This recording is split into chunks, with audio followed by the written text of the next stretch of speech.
Okay, I'll call this Regional Council meeting to order. Please be advised that tonight's meeting is available for the public to attend virtually, is being streamed and recorded. Should virtual attendees wish to address Council during either the public comment period or the question and answer period, use the raise hands feature on your webinar controls. When it's your turn and are prompted, unmute your microphone, state your name, and ask your question. Once your question is ended, you will be muted again. Are there any council additions? I have a ratification of an email poll to proceed with 2021 graduation street banners. Petition, we have Mr. Albone Auditor's presentation, which was accidentally omitted off of your agenda, councillors. And we have a CAO edition, 5420 48th Avenue. Are there any other additions to the agenda? Hearing none, I'll ask for a motion to accept the agenda. Moved by Councillor Andrews. Seconded by Councillor Souls. All those in favor? Carried.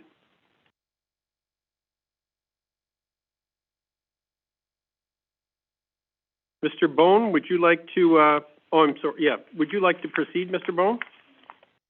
Oh, I'm sorry. One moment, Mr. Bone. I'll ask for a motion to adopt the minutes of the Special Regional Council meeting, April 16th.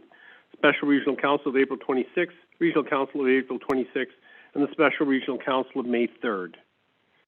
Moved by Councillor Andrews, seconded by Councillor Gerwing. All those in favor? Carried.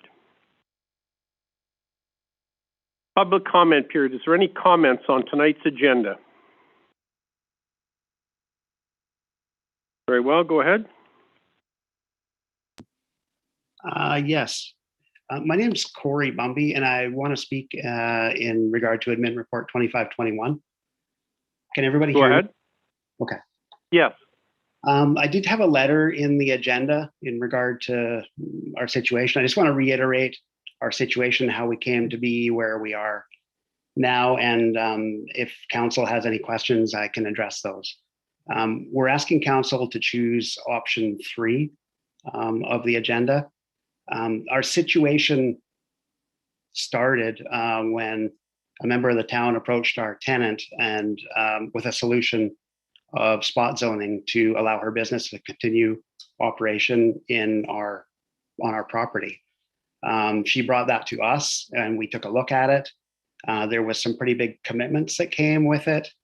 And it wasn't something we wanted to do at all, but it allowed her to continue operation. So we moved forward with it, with the understanding and her commitment that she was going to stay long term. She had even expressed plans of expanding her business in that location at some point as the property accommodated that. Before we were able to, or before we commenced work on the hard topping, we had found out that she'd been approached by another landlord in town and was now planning to leave. This left us holding the bag on some big costs and in a situation where we had no tenant anymore and no ability to, I mean, it's no secret what the economy is like in Fort Nelson, and to try to attract a new tenant is a pretty hard, unlikely thing to do right now. So her business is still operating in Fort Nelson. I think we all know where she's operating from, yet we're left with these large costs, no tenant. We did the rezoning to allow her to operate her business and to help her and to keep a tenant in our building. And now I guess I'm asking council to consider helping us by choosing option 3. We're already burdened with the costs of maintaining a building in the town where the economy is not good. And to ask us to spend an additional $35,000, it's not feasible. It's not something we can do right now. So I'm asking the council to help us out with option 3. If there's any questions, comments, I'm open to answer any comments that the councillors have. Okay, thank you, Mr. Bumby. Councillors, do you have any questions for Mr. Bumby? Councillor Andrews. Hi, yeah, Councillor Andrews. has consideration been given to revert back to previous zoning? There has been consideration to do that, but it still triggered, because we did the spot zoning, it triggered a zoning update, or it didn't allow us to be status quo where we were 2 years ago before this happened. So it still triggers hard topping expenses, even if we go back to just M1 zoning at this point. And again, it wasn't something we wanted to do, but you do, we want to keep business going in Fort Nelson. We don't want to get in the way of a business. So we went out of our way to accommodate that. And unfortunately, circumstances have changed and she's now no longer in our building. Councillor Gerwing. Councillor Gerwing here. So, and maybe staff has the answer to this, I don't know, but I just would like clarification on if this zoning change had never come to pass, you wouldn't be required to do the hard topping? Like, we wouldn't have Correct. come back to you and said, oh, the zoning's changed. So it's only because, okay, so it's only because you went to the zoning to get a spot zoning.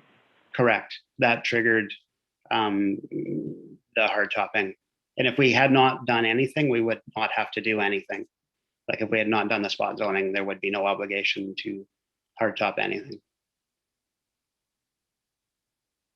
Any other questions?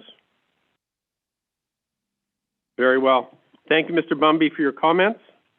Okay. I'll move on. Appreciate your time. Mr. Allen Bone. Hello. Thank you for inviting me to present the auditor's report in relation to your financial statements tonight. This is for the year ended December 31st, 2020. And I will present the auditor's report. The financial statements are 20 pages long. But I'm going to present you the auditor's report. It's the rest of the report is management's report, and we'll go through that as I go through the auditors, through my report. So I'm going to start out. We have audited the financial statements for Northern Rockies Regional Municipality, which comprised the statement of financial position as at December 31st, 2020, the statement of operations, the statement of cash flow, and the statement of net assets for the year then ended. In our opinion, the accompanying financial statements present fairly in all material respects the financial position of Northern Rockies Regional Municipality as at December 31st, 2020, and the results of its operations, its cash flow for the year then ended in accordance with Canadian accounting standards for public sector. We have conducted our audit in accordance with Canadian generally accepted auditing standards. It is management's responsibility for the preparation and fair presentation of these statements in accordance with the accounting standards and such internal controls as management deems necessary to enable the presentation of the financial statements that are free from material misstatement, whether due from fraud or error. Those charged with governance are responsible for overseeing the municipality's reporting procedures. Our objectives are to obtain reasonable assurance about whether the financial statements as a whole are free from material misstatement, whether due to fraud or error, and to issue an auditor's report, including our opinion. It is not guaranteed that an audit conducted in accordance with generally accepted auditing standards will always detect material misstatements when they exist. We exercise professional judgment and maintain professional skepticism throughout the audit. We also identify and assess the risks of any material misstatement, obtain an understanding of the internal controls relevant to the audit in order to design our audit procedures that are appropriate in the circumstances, evaluate the appropriateness of the accounting policies used, conclude on the appropriateness of management's use of going concern basis of accounting and evaluate the overall presentation, structure, and content of the financial statements.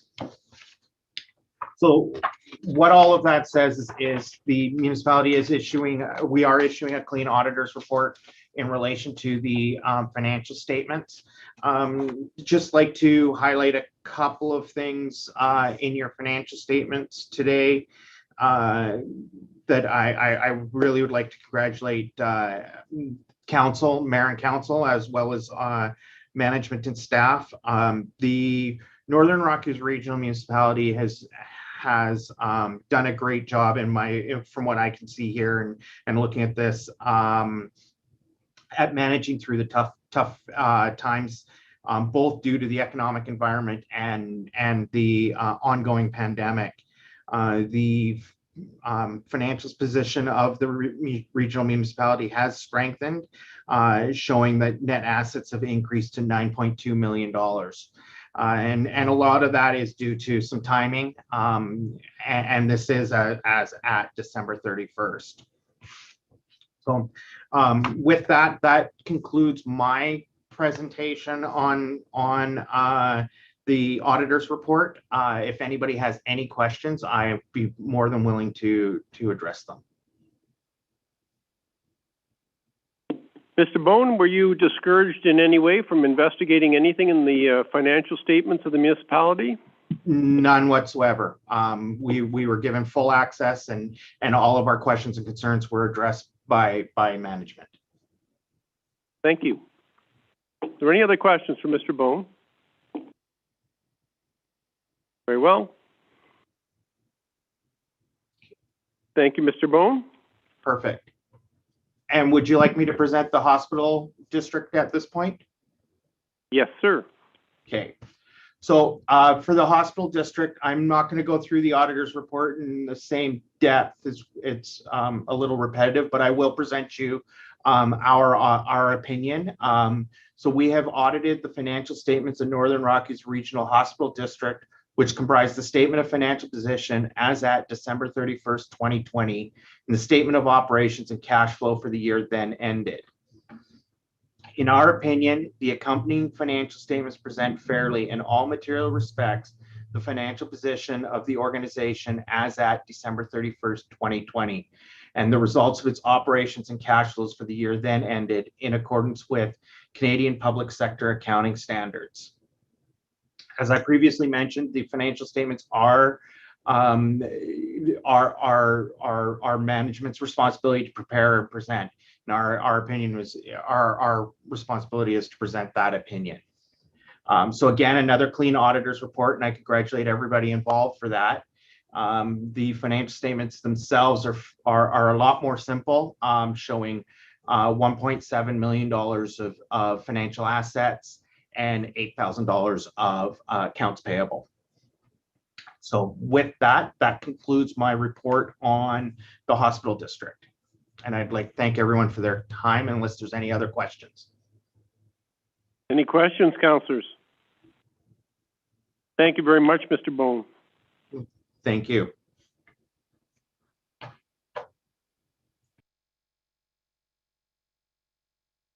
Administration report number 23, connectivity in the Northern Rockies Region Municipality, broadband funding and network improvements.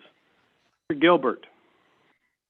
Good evening, Mayor and Council. The report that you see here is in response to Council's request for expanded information on the situation regarding our pursuit of improved connectivity in the regional municipality, in keeping with the direction set in the regional connectivity strategy.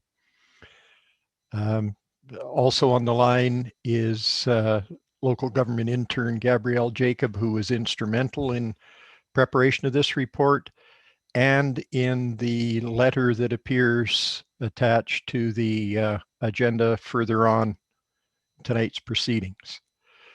So we are both prepared to answer questions should council have any. We feel that the report is relatively straightforward and self-explanatory. Are there any questions for Mr. Gilbert or Ms. Jacobs? Councillor Gerwing. Thank you, Mayor. I don't have a question, but more of a comment. The last paragraph, like it talks about continuing to build a more positive relationship with Northwest Tel.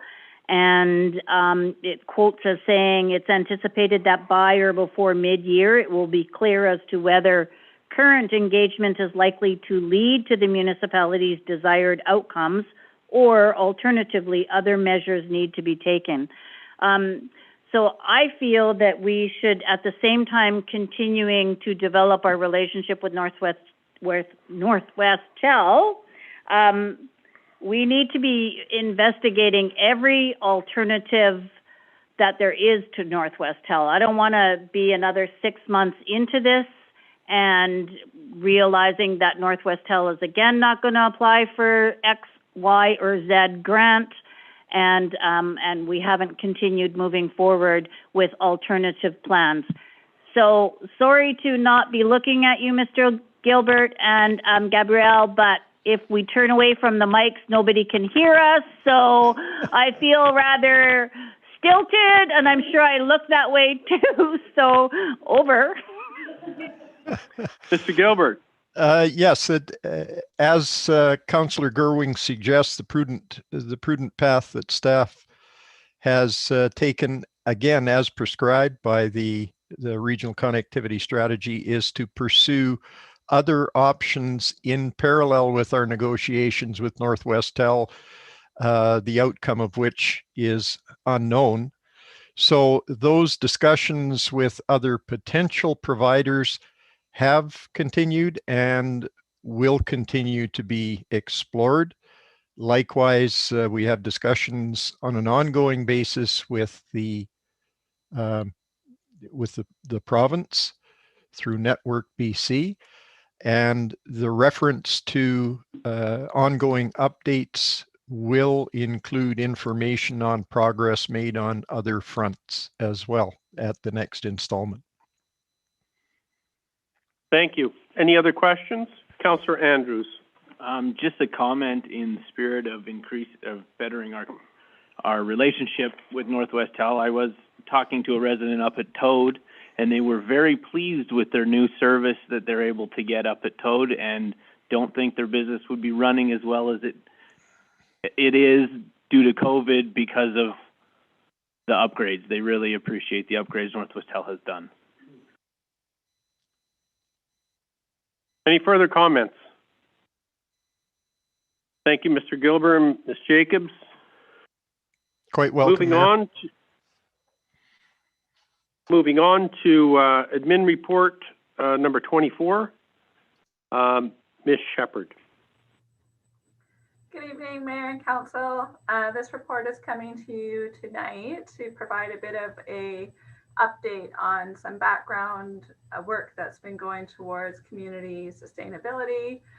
With Earth Day in April, we took the opportunity to capitalize on the extra attention to green initiatives to promote the vermicomposting project, to run a small contest, and to try and gather some community feedback with the waste diversion survey. Excellent. Are there any comments? Councillor Gerwing. Really great survey and report. Thank you very much. I'm wondering, I'd like to have a discussion if we can. I'm wondering if council would entertain the notion of having a committee from council looking at sustainability opportunities in the Northern Rockies Regional Municipality. Mr. Barry, what would be involved in that? Well, we can bring options back to council if Councillor Gerwing is something that she has some ideas. I'm sure Councillor Gerwing is first I heard of it, so she can absolutely speak more to it. Otherwise, we can circle back later too and get those ideas and provide information for council. But it's up to council if they'd like to develop a committee to discuss specific to sustainability. Maybe we could get some definition on sustainability and what that entails and bring it back to council and we can have a look at it. Would you like me to do that? Sure, and conjunction with staff? Sure. Thank you, Ms. Shepherd. Thank you. Administration report number 25. Request for paving requirements and return of security deposit. Ms. Thompson.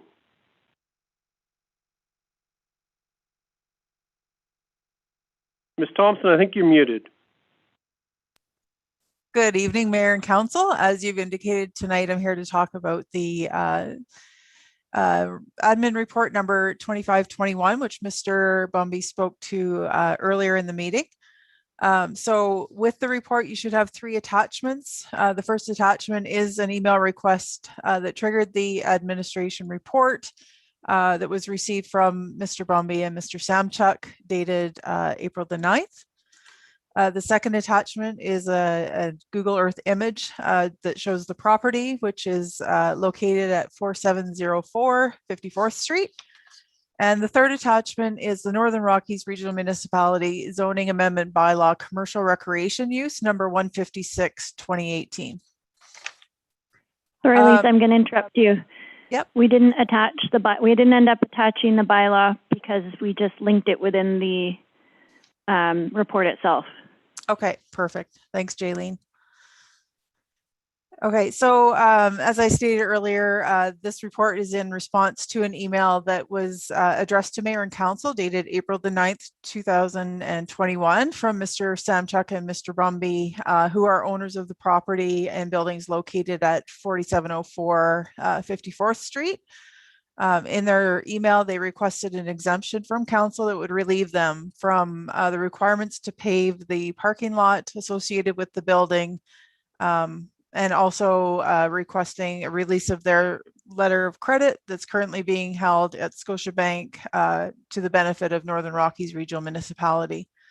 There's quite a bit of background associated with this file, which has been outlined in the administrative report. Essentially, I'm going to skip ahead to 2018 when the Northern Rockies Regional Municipality Zoning Bylaw Commercial Recreation Use was first considered in mid-2018.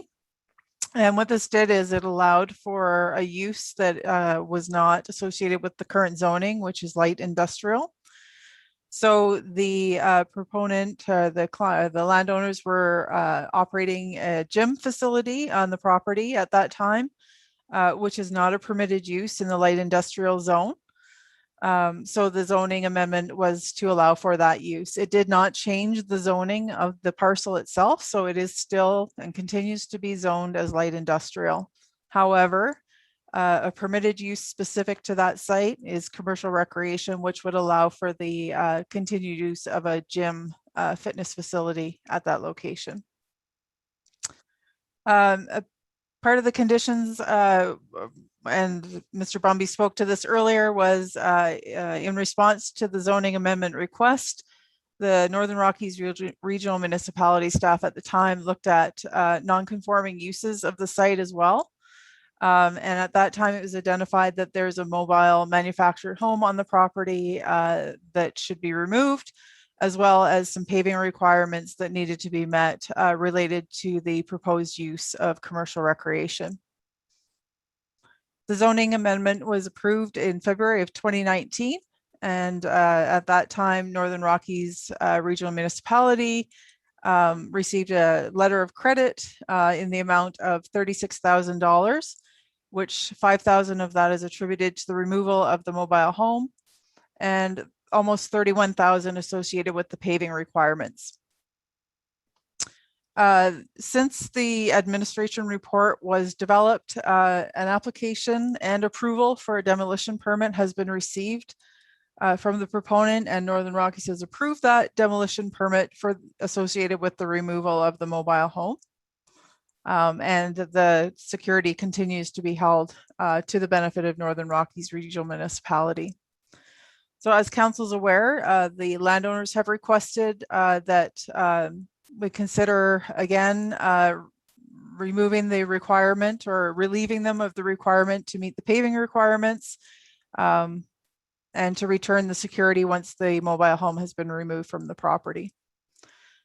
There are three options recommended in the administration report. The first one reflects essentially what the commitments were in 2018 and 2019 when the zoning amendment was approved, which is essentially removal of the trailer and to fulfill the paving requirements as of this August 2021. The second option is to essentially have the trailer removed and fulfill the requirements for paving, but with an extension until August of 2022. And the third option is essentially reflects what the landowners have requested, which is relief from the paving requirements following the removal of the mobile home by June 30th of this year. Thank you. Councillor Penny. I'm not sure, I heard it in there somewhere, but I wasn't too clear on it. If they hadn't come to change the zoning for the recreational use, would they be required to pave it? No, they would not. The zoning amendment triggered the requirement to meet that requirement. So then if we were to go with option 3, would we also make sure that the spot zoning was removed? So, Ms. Thompson? sorry, removal of that. So the requirement, the requirement for paving is associated with that use. So we could look at removing that use from the zoning. But it at this point, yeah, it would be another amendment essentially.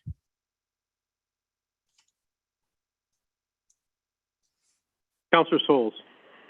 Yeah, this is lots of history on this one. All right, I recall being at the table both times when we gave amendments to, to allow gymnasium to operate in a light industrial area, and we did so because of the compassion, much against the will of our mayor at the time, but we did so because of compassion and the lack of other spaces at the time for the business to run and so on. And so we kept going. We made that happen, and I personally find that it would be now is the time for that land to actually revert back to its light industrial role as it belonged in the first place, and not have a separate zoning in the backyard for commercial. And now, so however we get there, we should get there. And I think that it actually makes sense to continue on with the theme of compassion and not stick paving requirement onto the landowners at the current time. It just doesn't make any sense to me. It's not actually, if we were to do that, and I get it that that's where we're at, but with the bylaw, and that's, I'm not trying to dispute that, but I think that in order for us as a council, third time around, to remain consistent with the decisions we made before, it would be to allow them to have their deposit back after removing that unsightly trailer from the property. Are there any other comments? Councillor Roper. Yeah, just a comment. You know, if these were regular times, if the economy was doing better, I'd absolutely be going for option 1, because I think there would be more options on the table for tenants. But I do really appreciate the fact that Mr. Bumby and Mr. Samchuk were willing to go to great lengths to help a business develop. And it's just unfortunate that things fell apart, but that's what happens sometimes. I would really like to go with option 3 in light of the current situation. So I would make that motion. I would, just before we make that motion, I would like to see that the security deposit be retained until that mobile home is off that property. And I would also like to see us bring forward something that removes the recreational use that was imposed on that. So, are we? Very well. Councillor Roper, if that is a motion, I'll ask for a seconder, and then I will suggest an amendment. So Councillor Roper's moved, Councillor Penny, and I'll make the amendment, or I'll make the amendment that we retain the total security deposit until the trailer is removed, and that we bring forward an amendment to remove the recreational use for the property. Motion. Okay, so the amendment's moved by myself, seconded by Councillor Souls. All those in favor of the amendment? Carried. Is there any further discussion on the motion then? Very well, I'll call the question. All those in favor of the motion? Carried. Thank you.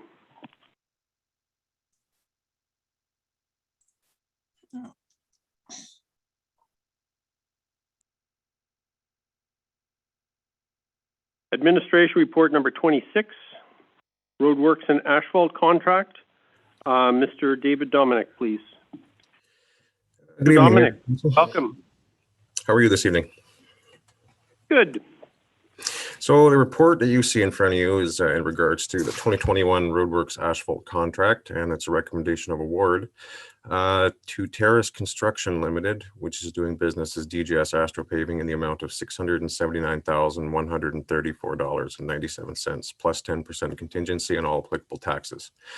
So the 2021 Roadworks Asphalt program consists of asphalt overlays on 49th Street, 52nd Street, 51st Avenue East, and various patches on targeted areas within the roads of Fort Nelson. So roads such as areas such as Airport Drive and Alaska Highway, the area in front of Overweighty, patches such as that. So that's also included. And so there was 2 submissions on this particular opportunity, as you can see in the table, and Terrace Construction came substantially under bid from the other proponent.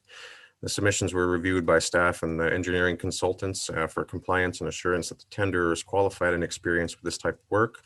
No issues were identified through this review, and as such, we recommend that the contract be awarded to Terrace Construction Limited. So that's our recommendation at the bottom for the amount of $679,134.97 plus 10% contingency on all applicable taxes. Thank you. Now, since we didn't do any paving in 2020, is this a combination of 2020 and 2021's paving? Yeah, so this includes some targeted areas that were not included in 2020. So that would be spot repairs for valves and things like that that were missed in last year's season.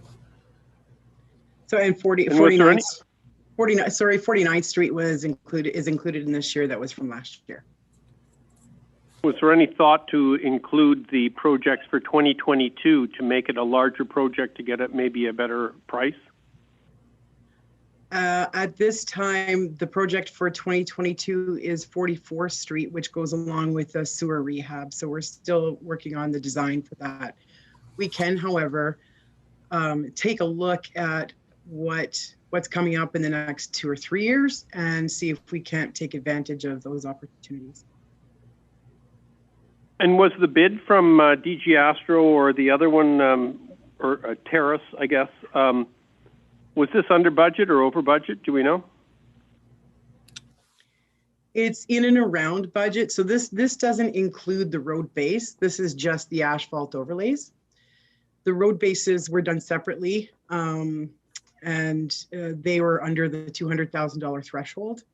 So they're much smaller in nature just for the road base work.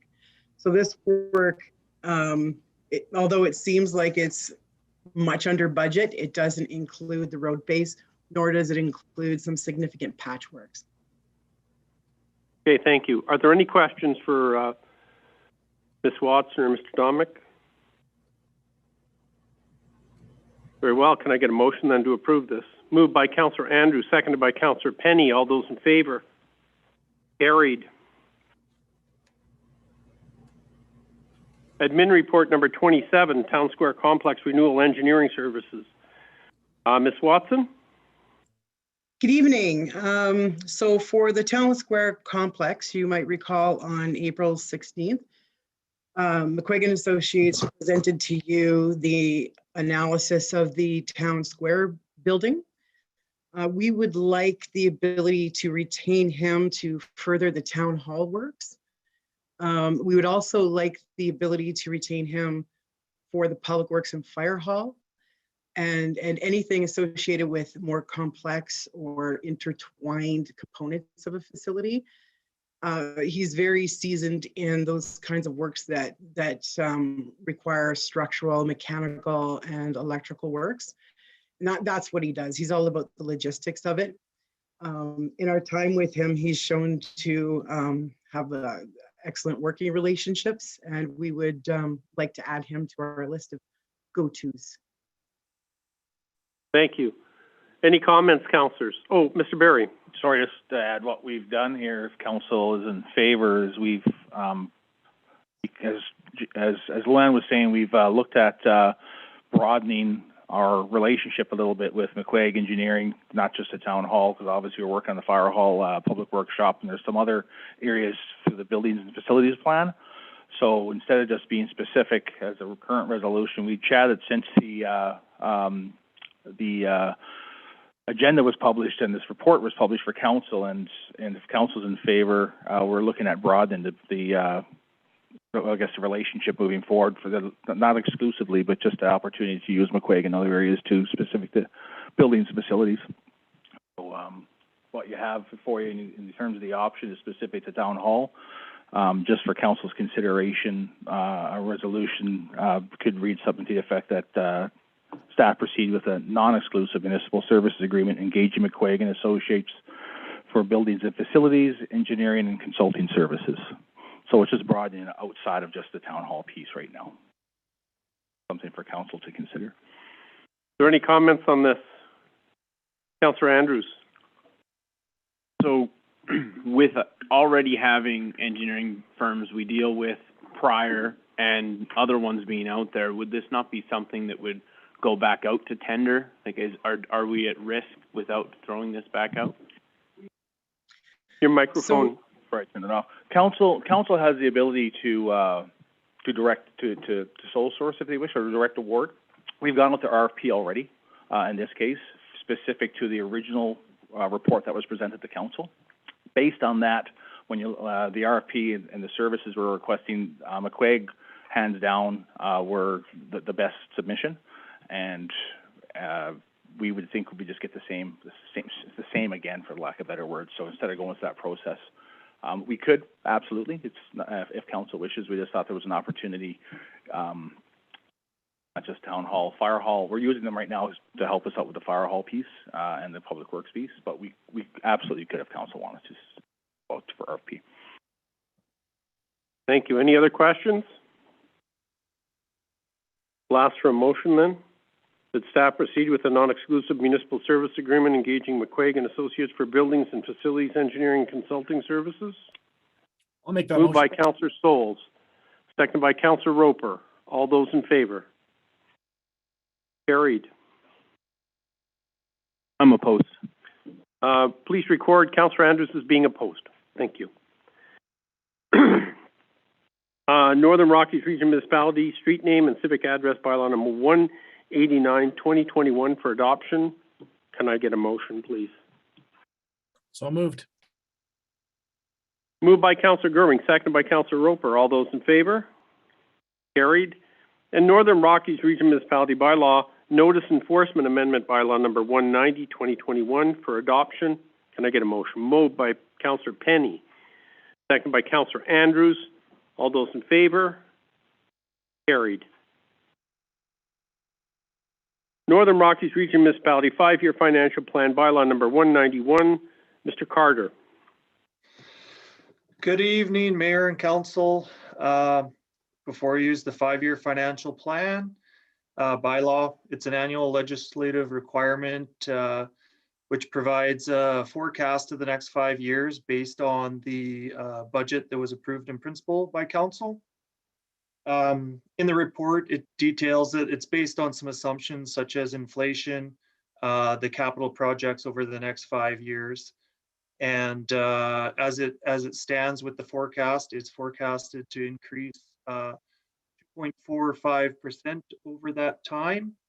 And just want to point out that with the addition of the stabilization amounts this year, it did increase a little bit more in year one. So it would probably be more like a 2% over the term without that injection from the stabilization fund this year. So with the provincial orders in place, if council elects, they can provide 3 readings as well as adoption in 1 meeting. Thank you. Are there any questions for Mr. Carter? Very well. I'll ask for a motion then that the Northern Rockies Regional Municipality 5-year financial plan bylaw number 199, 2021 be given first, second, third reading and final adoption. So moved. Moved by Councillor Soul, seconded by Councillor Penny. All those in favor? Carried.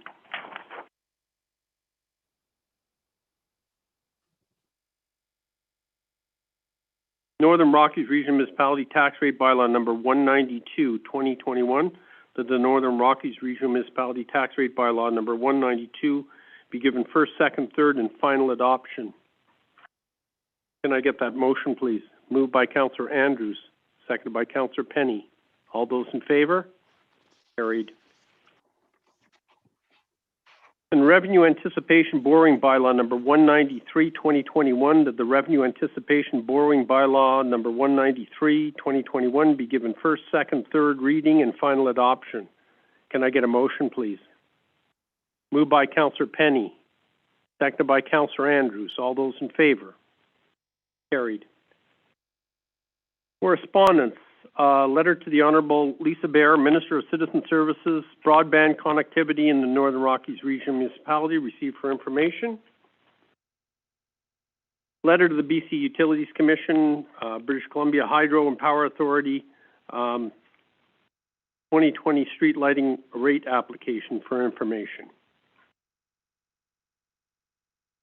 Information package number information package from April 28th, 2021, council information package for May 5th, 2021. New business items, ratification of email poll to proceed with the 2021 graduation banners. Can I get a motion, please? Moved by Councillor Penny, seconded by Councillor Andrews. All those in favor?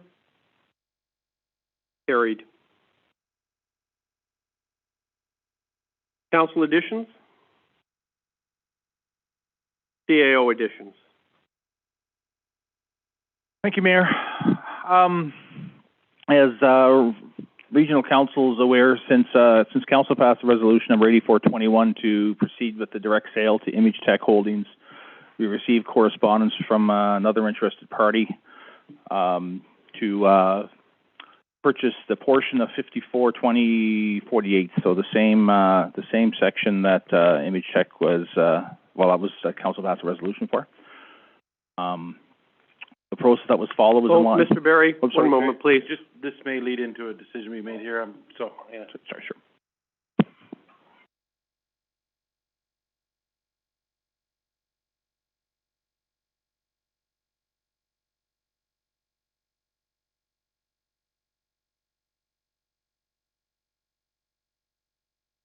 Mr. Barry. So for Council's information, the process that was followed is in line with the disposal of municipal property as outlined in the community charter. With the recent request that has been received, Regional Council has the following options. You may proceed with the direct sale to Image Tech Holdings as resolution number 8421 reflects. You can repeal that resolution and proceed with a public offering, or you can repeal that resolution and retain the property as an NRRM asset. I'll leave that for council discussion. And additionally, Regional Planner Lisa Thompson is also attending virtually and has been heavily involved in this file, and she's also available for any questions. Thank you. Councillors, do you have any questions? Councillor Andrews. I've just got 2 questions. One regarding zoning of the lot. Would it be suited for the new proposed proponent looking to purchase it? And also, was there anything in the past that has limited access to anybody else besides Image Tech? Like, was it a fair process? If Image Tech put in an application, was that available to everybody else, or was it only available to them? Question number 1, and I'll let Lisa to give me a hand with this one here. It's specific to the use. there could be some limitations in terms of the final use specific to the current zoning. It's zone C2, I believe, or C3, Lisa? It's a C3. C3, yeah. So it's zone C3, and so there could be some potential limitations there. Again, but like any other process, the property owner has the ability to look for opportunities in terms of a zoning amendment or spot zoning or something like that, too specific to an end use. In regards to previous opportunities, as council's aware, council wasn't looking to dispose of the property. It's not like they've gone out to dispose. This is a request that, so when Image Check put the request in, it was the third request that's occurred over the years. Every time the request has come forward, it's come forward through a public process, and anyone else has had the opportunity to, at that time, to put a similar request in if there was an interest. We have never, ever received any that we can find any interest of anyone else being interested in that particular parcel that's adjacent to the public workshop. Councillor Gerwing. Could Lisa or somebody give me the Coles notes on direct sales of Crown land and previous use and occupancy? Sure, I can speak to that. So just to back up a little bit, we did receive some advice regarding direct sale versus public offering, as Scott alluded to. In the absence of a regional municipality policy regarding direct sale, I looked at the Crown land procedure for direct sale and when it would be appropriate. And of course, there is some criteria that you can use to evaluate when those situations are appropriate. One of them is, you know, for example, the location of the land and whether it's landlocked, it would be appropriate for one user or multiple users potentially of that land.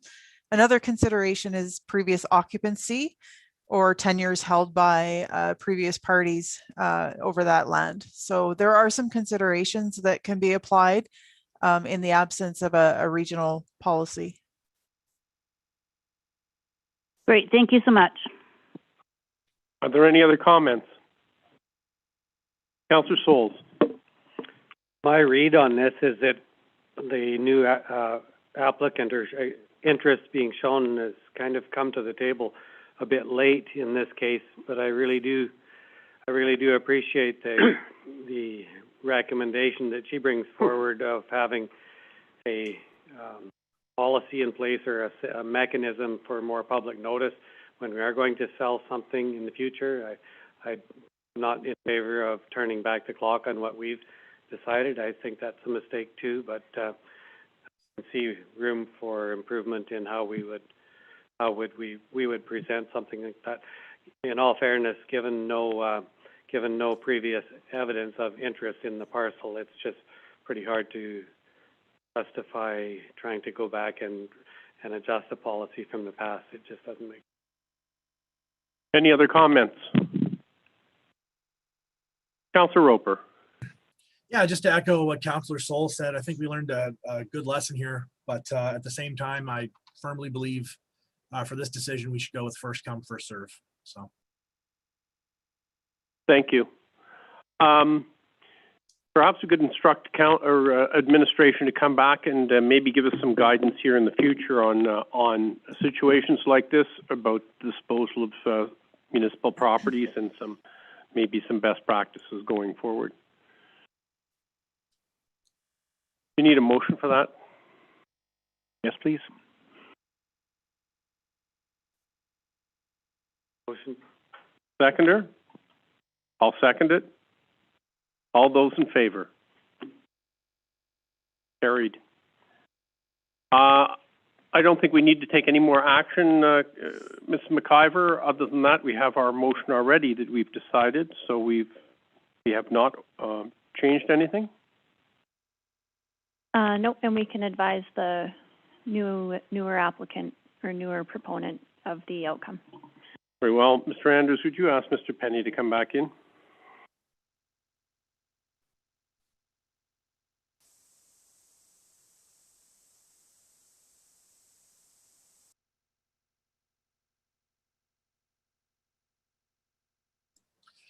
Mayor Foster, would it be too late to add a new business item to the agenda?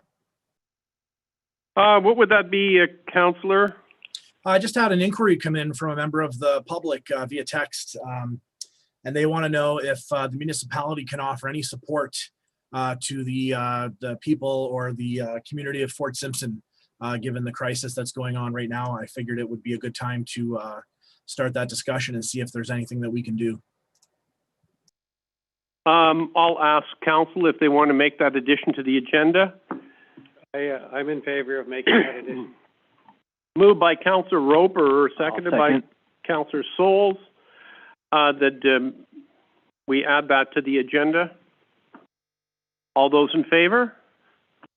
That's unanimous. Thank you. We will do that, Councillor Roper. You can do that actually right now.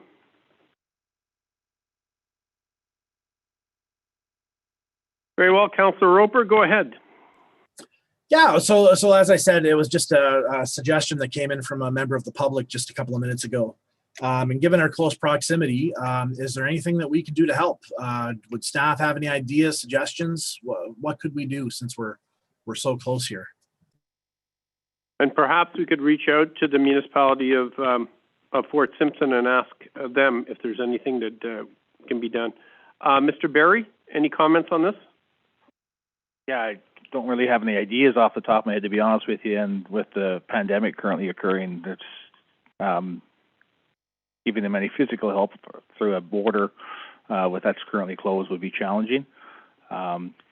Just from what I know of the current situation is in terms of locations, the Northwest Territories emergency management processes looking after the evacuees from Fort Simpson currently because of the flooding, and going through their process similar as we would go through. But I think initially, if anything, would be if council wishes us to reach out, we can reach out on behalf of mayor and council and let them know that if there's anything we can do to just reach out.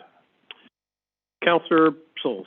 Yeah, my understanding is that the due to pandemic, of course, they're going to try to maintain their separation of the evacuees from the keep them in the northern area and not have them moved into other hotspot areas. But given that given that there's an awful lot of family relations in Fort Simpson and Fort Liard and Hay River and then the whole Northwest Territories areas, surely to goodness quite a few of them are going to end up in Fort Liard. And even from a supply point of view, I know that I was reading some social media as well this evening that indicates there's people that are taking food and so on from this area to that area as they're able to do so right now. So I would just say that if we would reach out to emergency services in whatever, on our staff reach out to the emergency services of Fort Liard, there is no phone connectivity or anything left in Fort Simpson right now. Everything is shut off. It's really quite a dire situation. Councillor Roper, would you like to make a motion that our administration reach out to Fort Simpson and see what assistance we could offer? Yes, I'll make that motion. Let's reach out as soon as possible and find out if there's any kind of support that we can provide. Councillor Souls, you'd like to second that? Seconded by Councillor Souls. All those in favor? Carried. Moving on. April Recreation Statistics Report.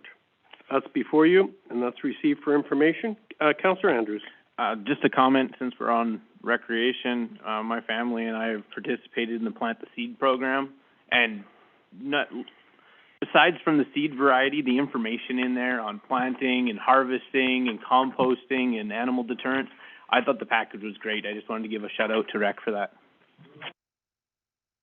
Are very good at what they do.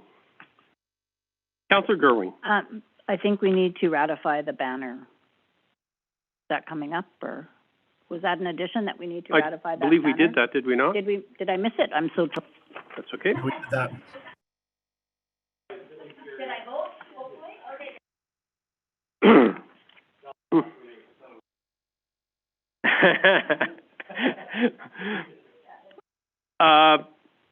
Very well. Are there any council reports? Councillor Gerwin. So I attended the NCLGA AGM on May 5 and 6. And it started with the opening by President Sarah Story and Prince George Mayor Lynn Hall. It was interesting to note that the Mayor Hall mentioned equitable access to healthcare services at least twice in his address. And then UBCM President Brian Frankel spoke on reconciliation, mental health services and supports, and the work that UBCM is doing around code of conduct for local officials. And then Garth Frizzell, FCM's president, spoke on the federal budget and the influence FCM feels they had on it. FCM continues to advocate for local governments and currently working on advocacy to solutions to the operating shortfall that some local governments are experiencing. There was a keynote address by Josie Osborne, Minister of Municipal Affairs, and Ravi Collin, maybe, Minister of Jobs, Economic Recovery, and I won't go over it. So in about 4 weeks, the presentations are available online, but I just wanted to give you my takeaways from the two presentations.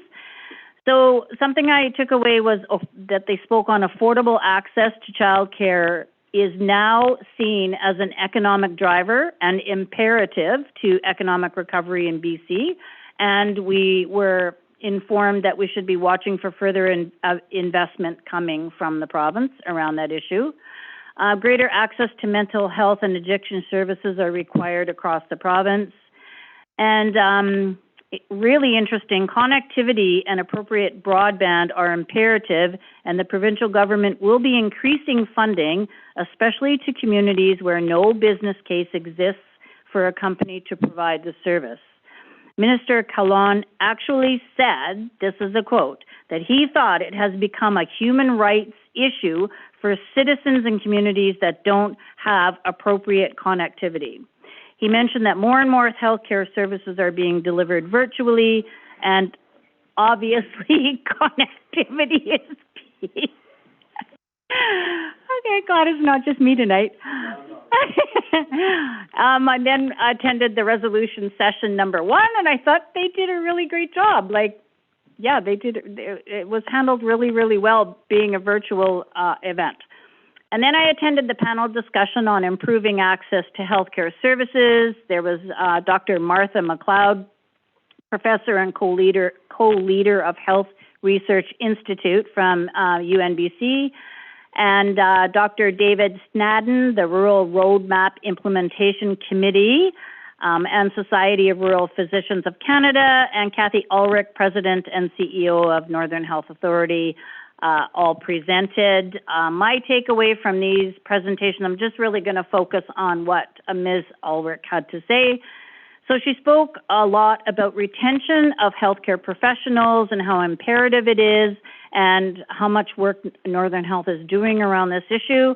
The current nursing shortage is a huge concern, but not the only one. And she really encouraging new healthcare workers that we incorporate them into the fabric of our communities. And she mentioned that spousal employment is a real key factor as well. And interesting, she spoke about childcare as well. And Northern Health is currently looking for partnership opportunities in communities around childcare and in addition to non-traditional hours of care. So I thought that was very, very interesting.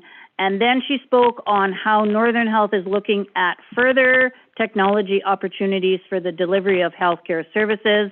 And I really thought from our perspective, this could be a further barrier if we don't get our connectivity issues sorted out.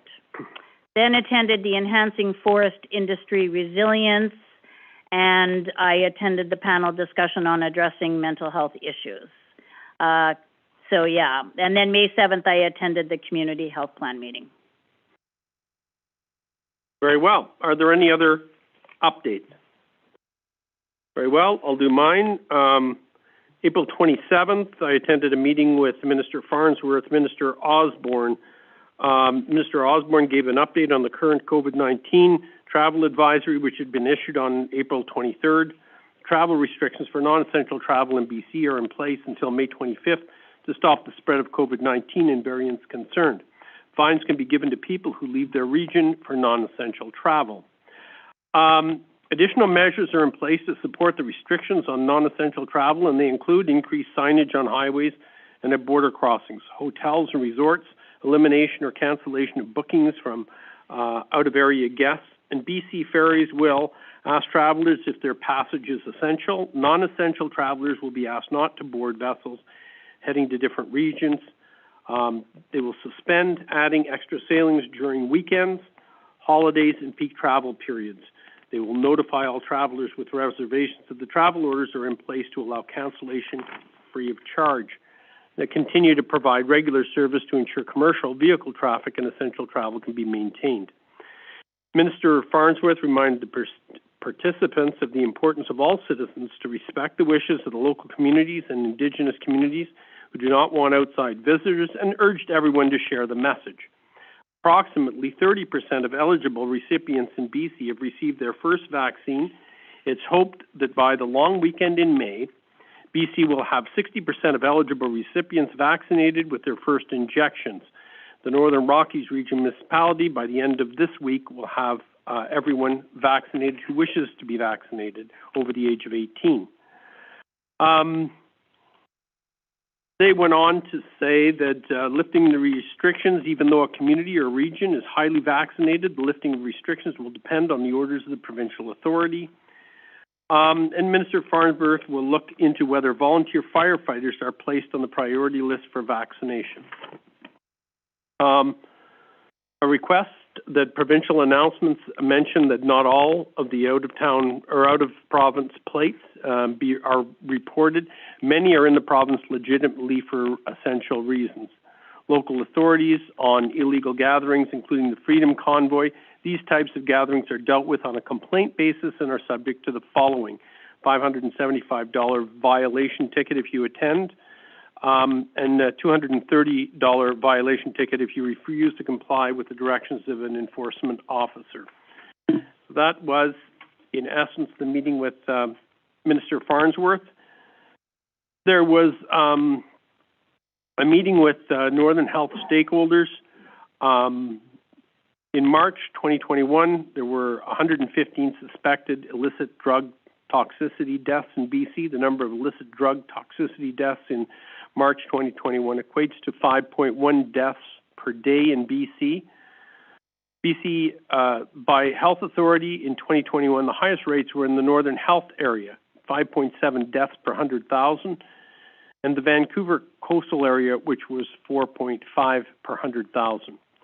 Northern Health is working to decrease the death rate by increasing the number of supervised overdose prevention services and ensuring treatments and recovery options are accessible and meaningful for residents. In the Northern Health area, more than 20% of the COVID cases in Northern BC are now variant cases. Despite the increased number of variant cases, case numbers are stable. And outside Northern Health, it's roughly 70% of COVID cases are variant cases. Northern Health is continuing to immunize people in Prince George, Dawson Creek, Smithers, Fort St. John, and Vanderhoof. Immunizations are almost complete in Chetwynd, Tumbler Ridge, and Fort Nelson.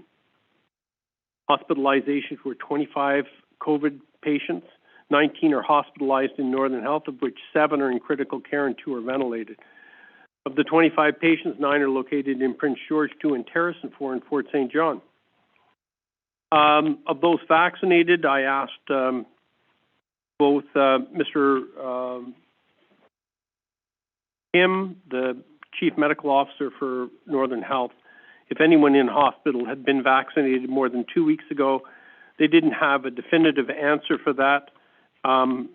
They didn't know of anybody in hospital who had been vaccinated, and I suggested that this might be a good advertising point to show the public how effective the vaccine is. CDC data indicates that there's been a significant reduction in the number of hospitalizations following the vaccine rollout. That was my meeting with Northern Health. On April 30th, I attended the BC Chamber of Commerce, talking about various things about the recovery after COVID. May 3rd, there was a Zoom meeting with the BC Wildlife Federation.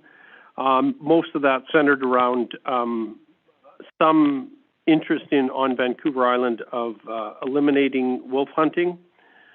May 3rd, I also attended the meeting along with the rest of council with Doug Blackie, our advocate for health. May 6th, 5th, and 6th, also attended the North Central Local Government Association's annual general meeting. Particular interest was the health portfolio with Martha McLeod, the co-chair of Health Research Institute and professor at UNBC, and Dr. Dave Snowden of Rural Roadmaps, which Councillor Gerwing has outlined. May 6th, I had a meeting with Northern Health, and the subjects that were discussed were nurse recruitment. That same day, Kathy Ulrich had presented to North Central Local Government Association on the need for more nursing in rural areas and the challenges that they face in recruiting not just nurses but other healthcare professionals, including imaging. So imaging was brought up. Telehealth was also brought up, and so was the opioid crisis.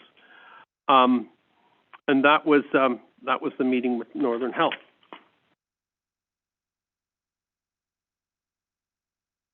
Are there any questions? Very well. Are there any comments from the media?